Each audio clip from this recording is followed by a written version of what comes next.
back to Warburton. The weather's a bit better than it was a week ago when we were here. This is mainly a fuel stop. The girls are going to try and have showers, and my mission is to charge the battery on this video camera.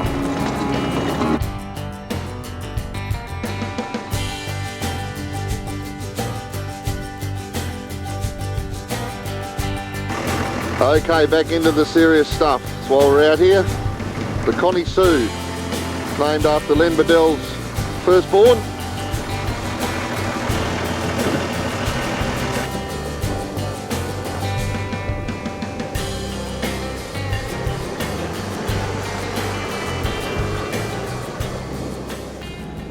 That's a good start to it here. And we've faced with some boggy sort of areas.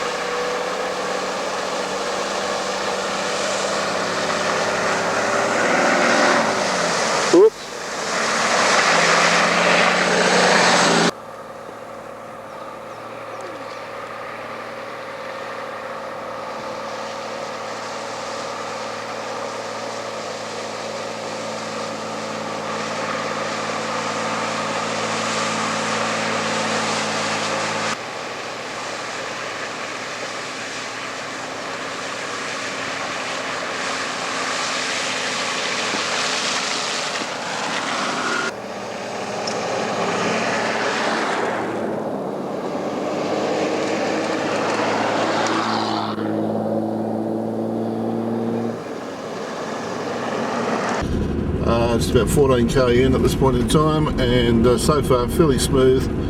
On this particular trip, a bit of mud here and there because we've had extensive rains through this area last week.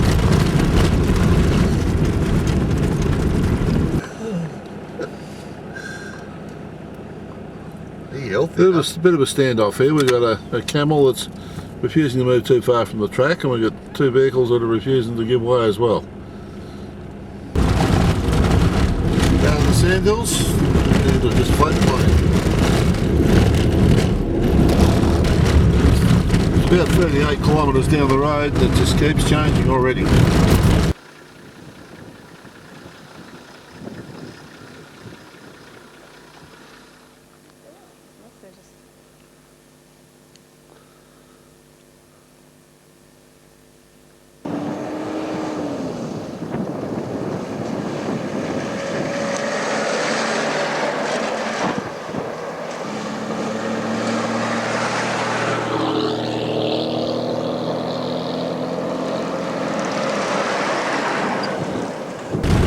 The rain comes blooming up wildlife, wildflowers.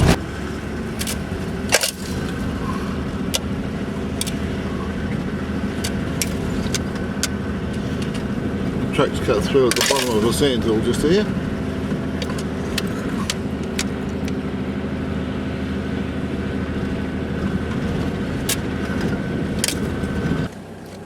They've just come over Beadell Ridge, and we're heading out towards Mountain Knob, and there's the road just meandering on into the distance.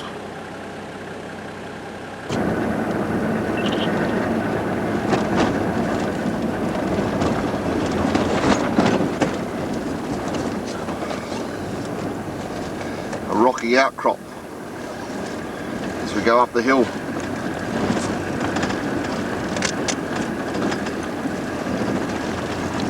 In the Great Victoria Desert.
course the dirt wasn't good, it's almost like a beach track.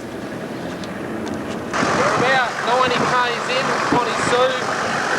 Fuel's still full, we probably doing about 200 litres on board, so just going steady on the corrugation. You're a bit top heavy, aren't you? You're worried about falling over? Worried about breaking the spring. Oh yeah, okay.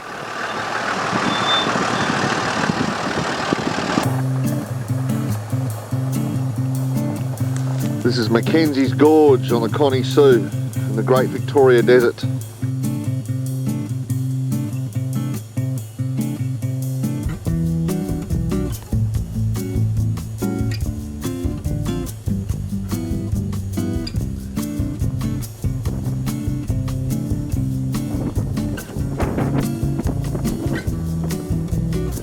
See for miles. Best thing about this is not too many people see it. There's no tourists out here, just hardened travellers like us.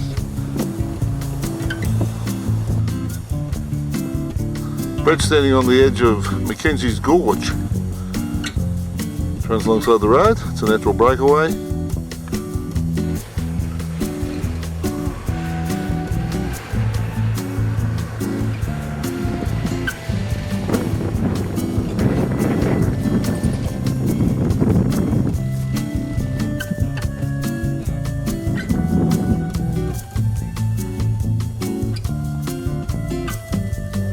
The problem with something like this is that really you don't get the perspective that you would like to get for it, probably because the sun is where it's at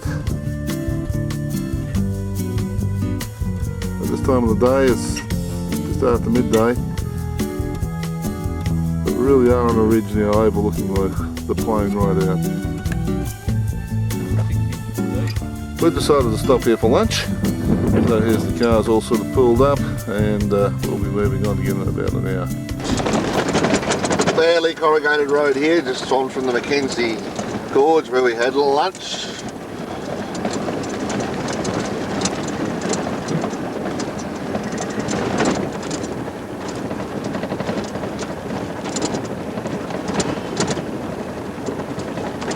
Cruising down the Connie Sue at about 20 kilometres per hour.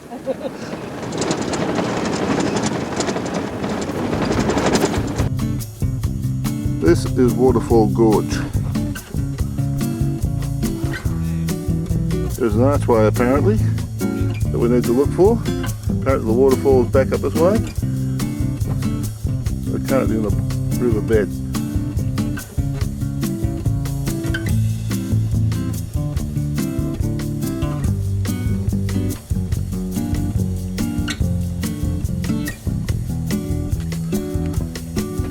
That's where it looks rather fragile. But this is the valley and this is the gorge, the Waterfall Gorge.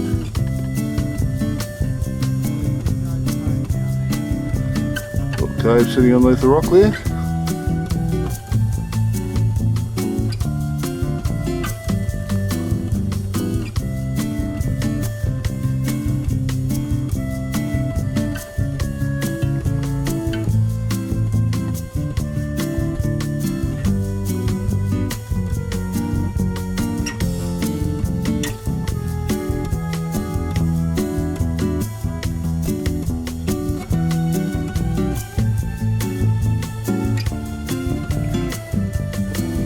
Oh yes, this is fantastic in here.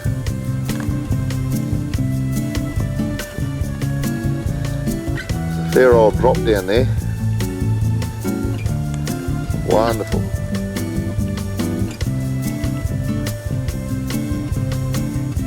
There's a deep sort of water hole in there, which is the gorge running around in the river. I walked around a bit and found another rock hole which could be very deep. Just how deep, I don't know.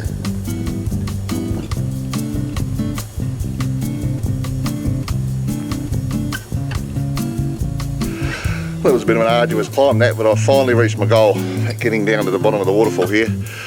We're up at the top before with the other rock pool. The thing that I like about this place in particular Because there's no bloody tourists around. You know, only mad bastards like us dare come out here. It's good, it's very good.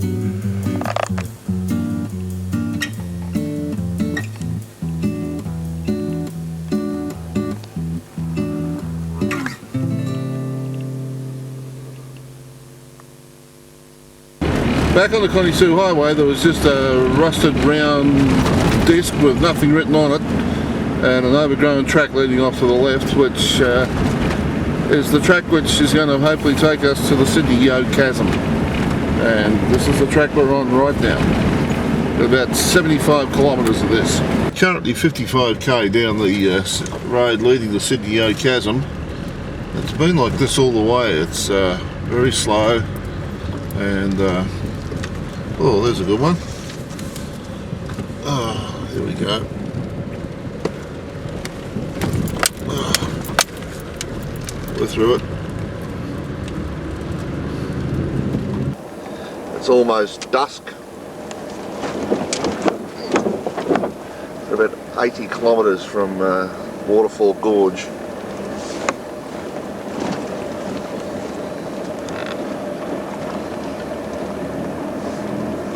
It's been a rough old ride.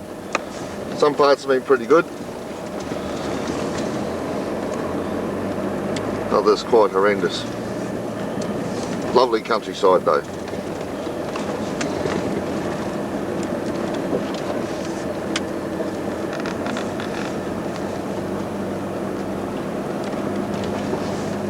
Yes, I should point out that we are not on the Connie Sue any longer. We turned off that 5 kilometres south of the Waterfall Gorge. This is just simply the Sydney Yeo Chasm Road. East off the Connie Sue Highway.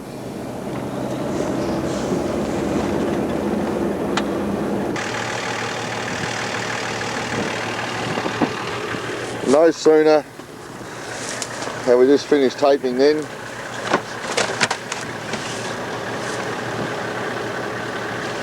Just done a tyre. 5 to 5 right near the Sydney Yeo Chasm. And we got a flat. On the other hand, it was a magnificent sunset.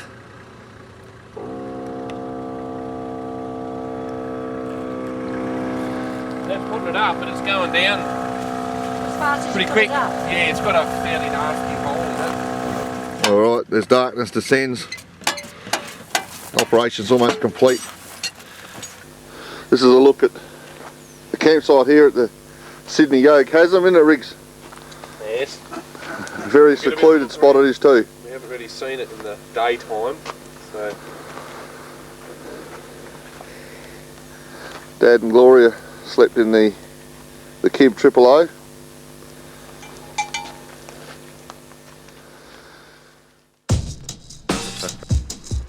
This is the Sydney Yeo Chasm. About 75 kilometres in from the Connie Sue Highway. Fed in from a number of little waterways, rock holes, down through here and then down. That's a full grown tree just there. Trees down below. Entry point over there.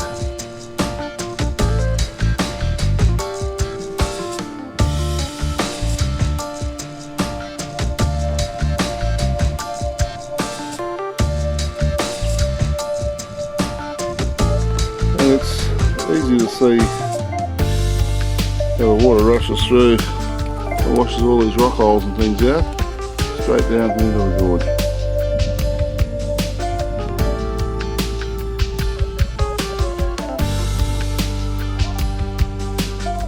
And so there it runs.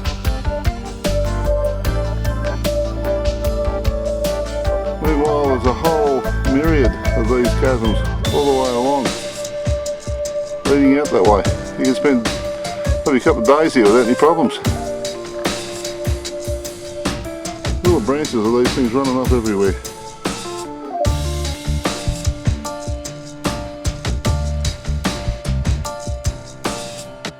And then about 50 metres to the north, there's another chasm coming in off the main one.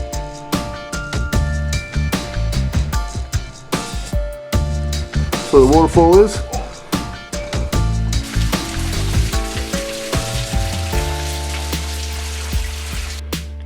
Been a lot of rain through this area, and the rivers have obviously been running in recent times. In fact, there's been a lot of rain everywhere the last week or so.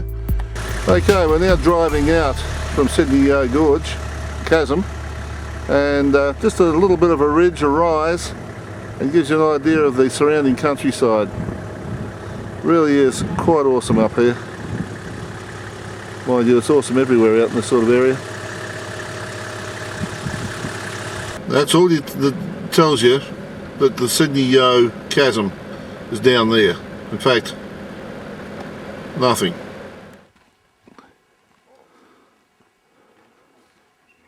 This is the Frank Hahn Tabletop, found in 1903 by Frank Hahn. There's the road coming in from the Connie Sue highway. The car's down below. And then if we get up into what we can look at from here,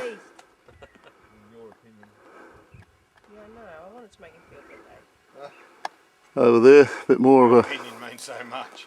Bit more hills and things. My opinion, harsh words. You got the binoculars with it? Negative. They're going to try and make food by Friday night, eh? Yeah. Piece of piss. Well, I suppose It was a bit of a climb up here, Don't but get I'm down pretty to, proud of the old man actually. They probably get up at 7 and leave instead of 10:30. He's done Yeah, well. I suppose. Didn't think I was going to make it there for a while. Do you reckon you could, Just a 360-degree look at what's going on around us. Very much all the same. Lots of it. It's a big land.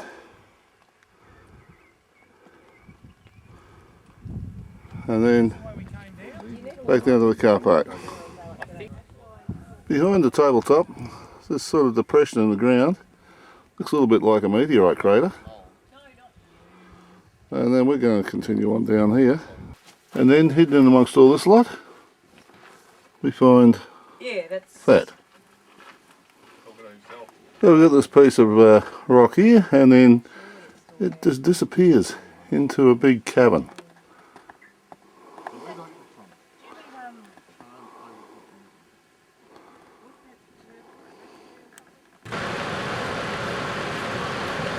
He's not jumping up and down on one spot. The road is pretty damn rough, and he's going through it about 1.5 miles an hour. That's what it looks like.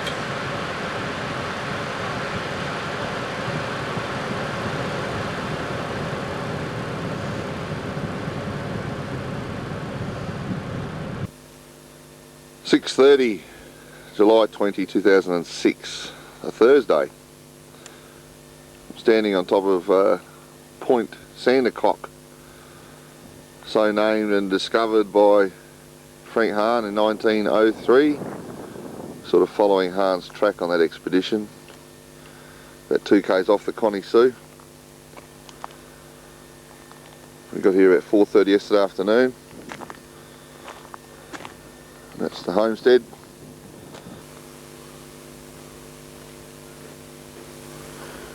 We're going to have a wander around to the other side over here. Walking around the top here, we find these holes, in actual fact, drill out into the front of the rock. This is a view from the south. We're up there initially, over at the cairn on top of the hill.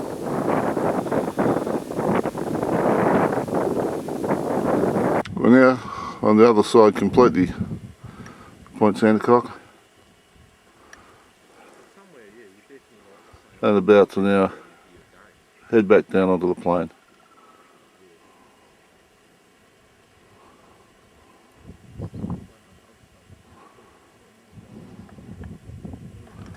Breakfast time.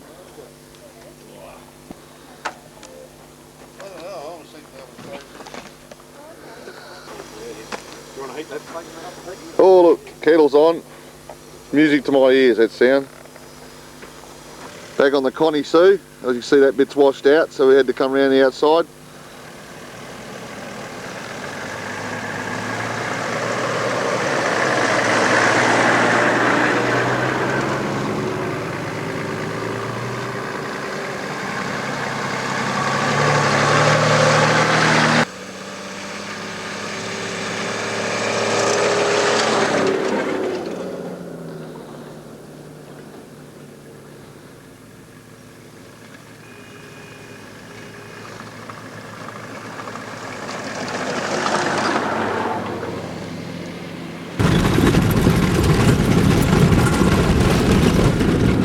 We're about 50k down the track from Point Sandercock, and the conditions just keep changing. The scenery just keeps changing, the landscape keeps changing.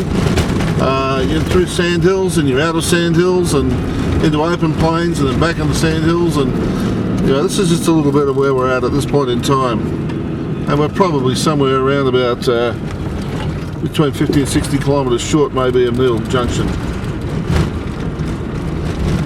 We're now entering the Neale Junction Nature Reserve. Immediately, as you take off, up and over the sandhill.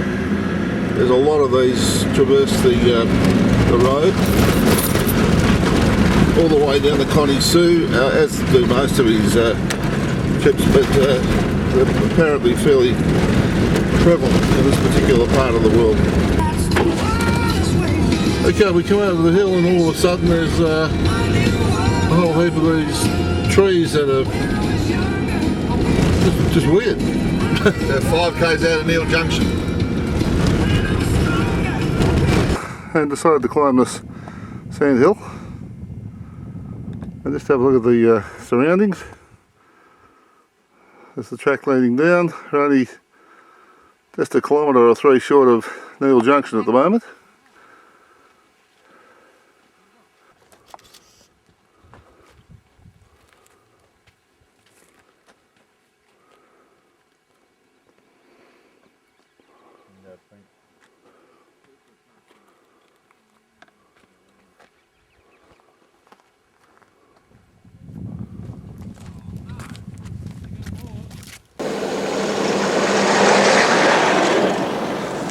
We're about 2k's out of Neale Junction.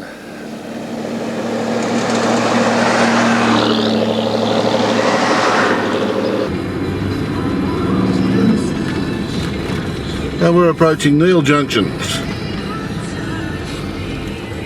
Well, Neale Junction is the crossroads where Len Beadell had built the Beadell Highway, which is east to west, and the Connie Sue, which is, of course is what we've been on, north to south. That's the Connie Sue. We've just headed down. That's looking north up towards Warburton. That's the Beadell heading east, eventually all the way to Coober. Bloody long way from here. Connie Sue south down towards Rawlinna, 220 miles from here. And that's the way we're headed next, and Beadell west towards Laverton. Although we'll turn off it onto the Narie Road in about 50 kilometres. Our resident writer is Lawrence Kibblewhite, and he's making an entry into the journal here about our visit and our trip. This is Len's plate at his junction. Coober is 600 miles to the east. South Australian border is 220, and Warburton is 203 miles to the north. Now under the tree out here at Neale Junction there's a plaque which reads, "In loving memory of Ernie Trowbridge. His ashes were scattered here by his family, free at last to roam the outback he loved." This is the Neale Junction camping area or stopping off area. It's about the only place we've seen on the whole trip where they've actually set up as a probably something that caters for people who are touring through the place.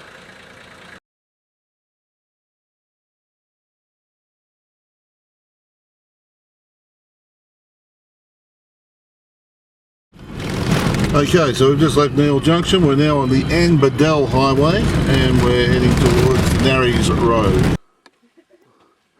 We've been on the Beadell Highway and we've reached the Narie Point Road here, junction. We've stopped, we've had something to eat, and we're now going to continue on our journey.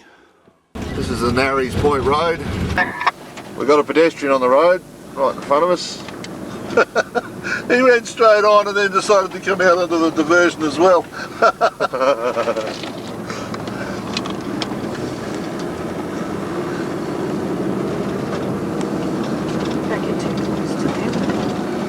They can run when they want to, the buggers.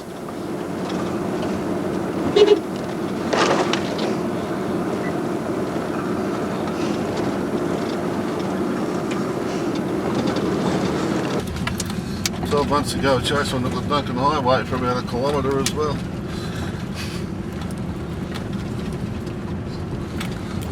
And he's following the bloody road, that's the stupid part of it. That's right. Well, it makes sense to him, I suppose. Yeah.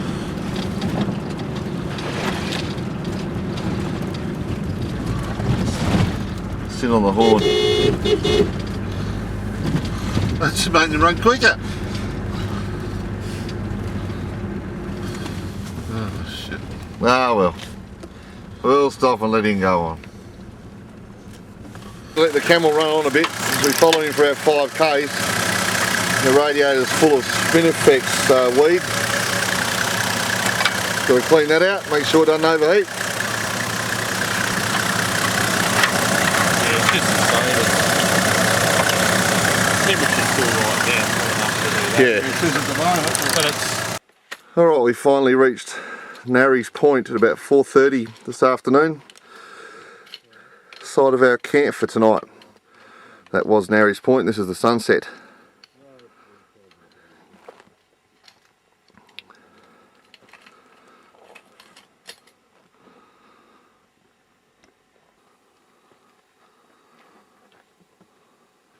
Ripper, innit?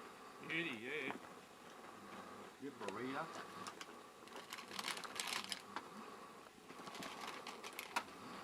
Put the pile going there, Woods. The fire's just about to go on, this is the camp. We'll only confuse ourselves if we...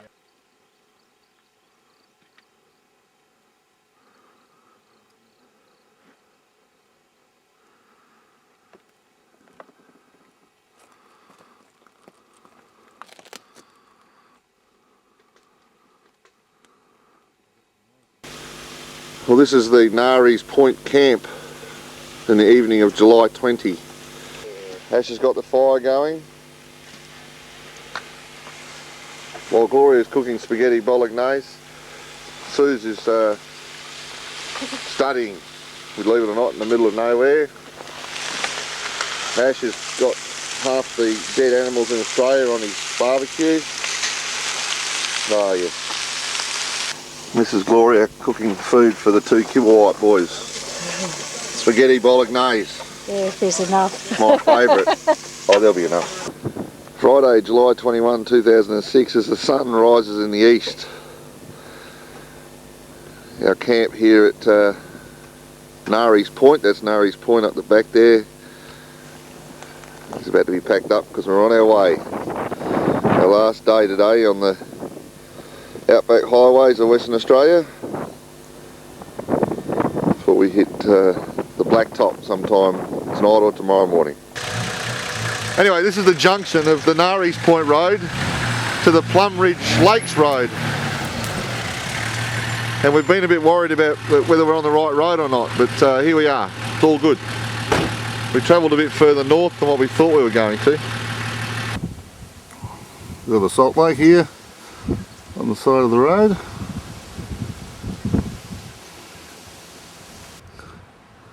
Because of the heavy rain that's come through the area in the recent times, there's actually water in the lake. I would imagine that wouldn't be there most of the time.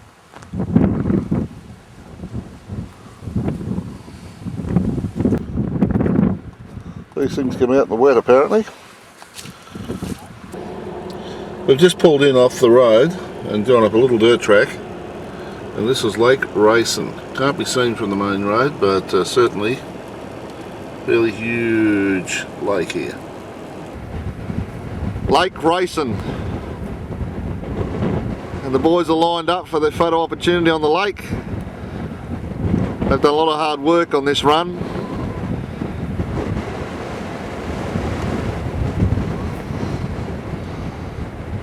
It's quite an expanse here, it's got to be said.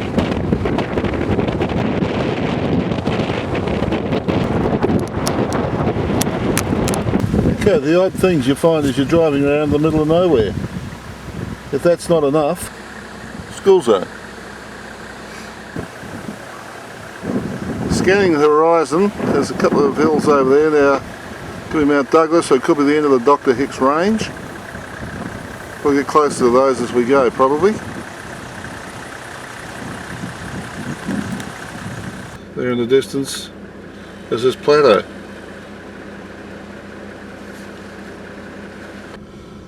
Over the top of another rise, and in front of us more features from which we can attempt to identify where we are. Just in off the main road, and a little bit of a rock formation here. Well, this road is fairly remote, but it is obviously a road that needs to be maintained. And what did we come across? Come across a grader. With his ute. With his ute, there's water behind him, by the looks of this.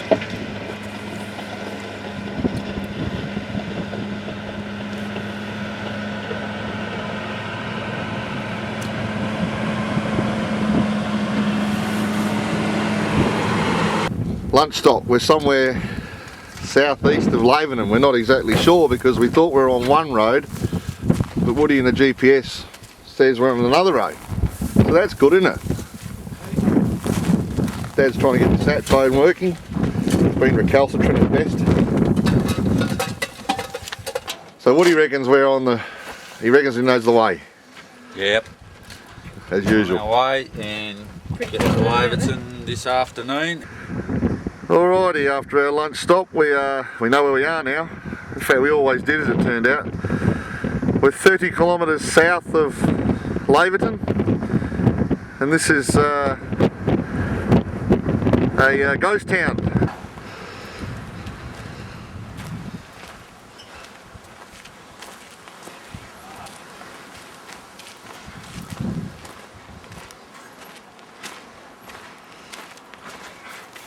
Good place for a camp, eh?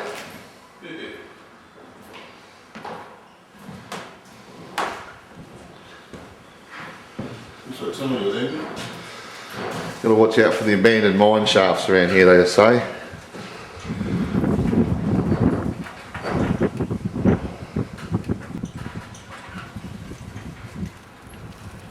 Look at this, the World Cup soccer goals. Not just normal soccer goals, but World Cup soccer goals. The old barbecue. Discussions are currently taking place amongst the filmmakers, suggesting this would be a beautiful setting for a horror movie.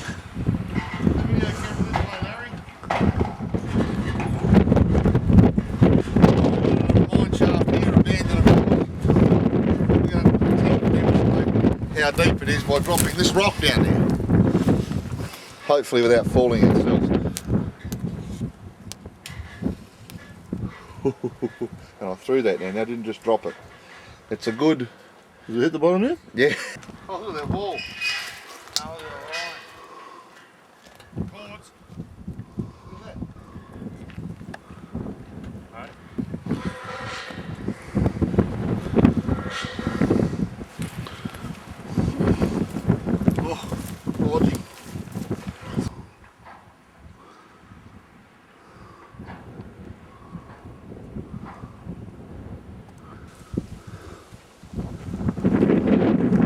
Okay, this is the main street of Burtville.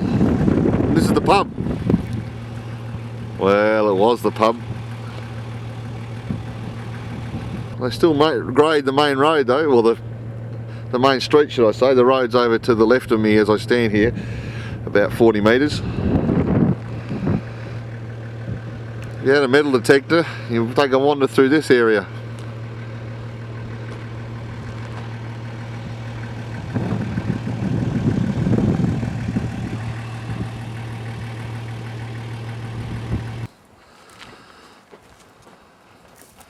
This is the cellar, we reckon. Straight in through the front door. Of course, there would have been floorboards there in the past.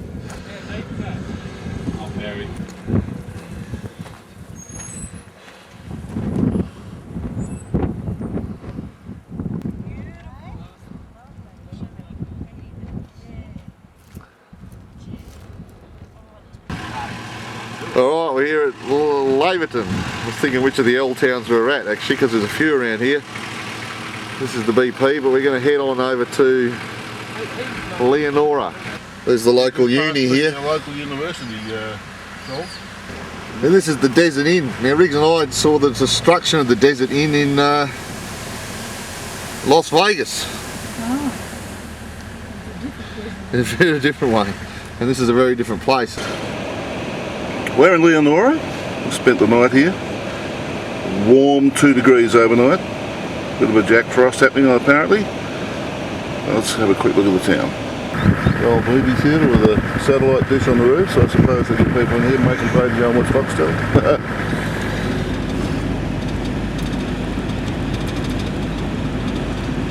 Place is well back off the street, tall fences. There's one that's been around for a little while. Head out to Laverton that way, we came in on the next street.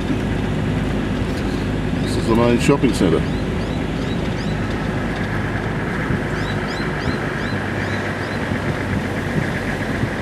The hotel was the Butchers, pizza place, supermarket. Leonora stores on the side.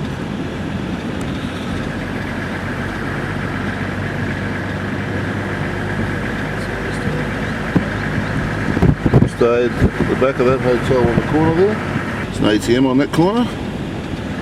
Post office here. White House Hotel where Brett stayed last night. Mount Leonora Minor, tennis courts. The town is quite nicely presented. Very neat, tidy. Even has a Coles Express service station where we availed ourselves of our fuel last night. Caravan park over the corner. BP station. And there's a motel just up the road here. From there.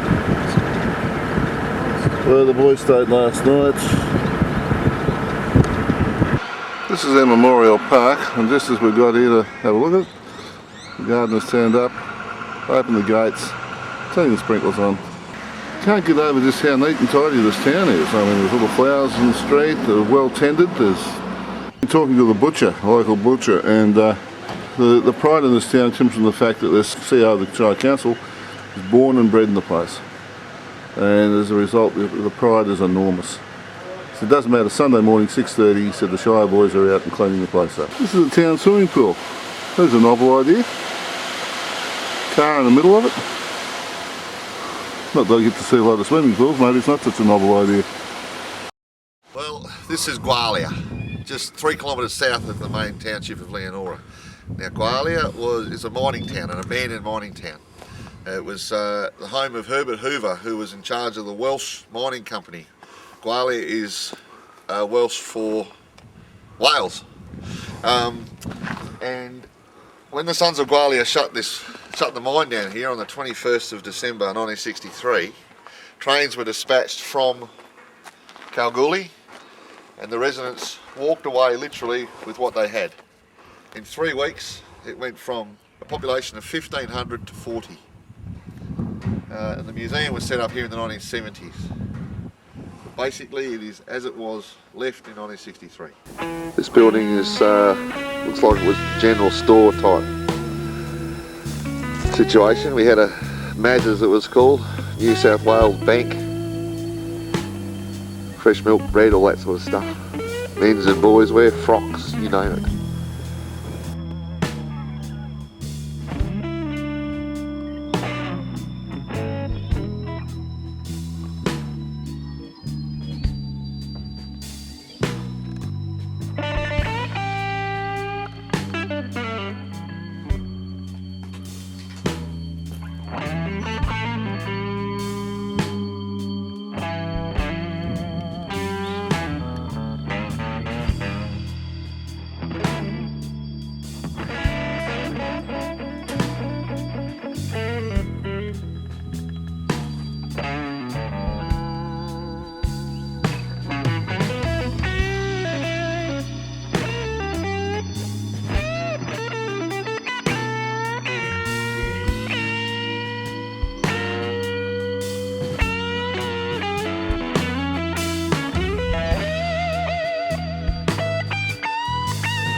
Gwalia State Hotel.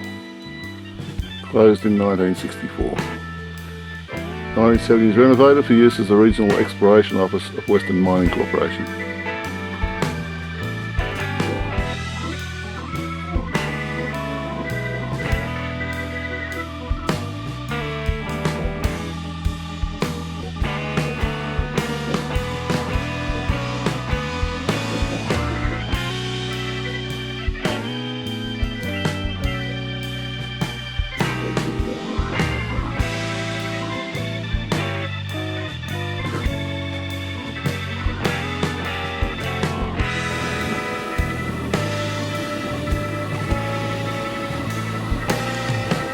I thought it was a swimming pool when I first saw it. And sure enough it is. The open pit is just behind it. Yeah, this is the entrance to the museum and the historical precincts. Herbert Hoover was President of the United States. He's also the first mine manager here at Gwalia. So his house has been turned into a bed and breakfast. Way over there are the mining operations. And this is what they've been mining, what they've been doing to the place. Ooh, that goes down a long way.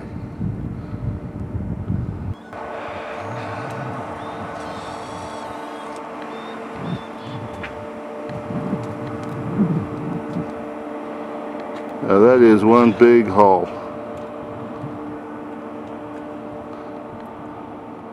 It's the Gwalia mine.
This is the Don. It looks like it's autographed. Original autograph. That photo would be worth a mint. It's just wasting away in a museum.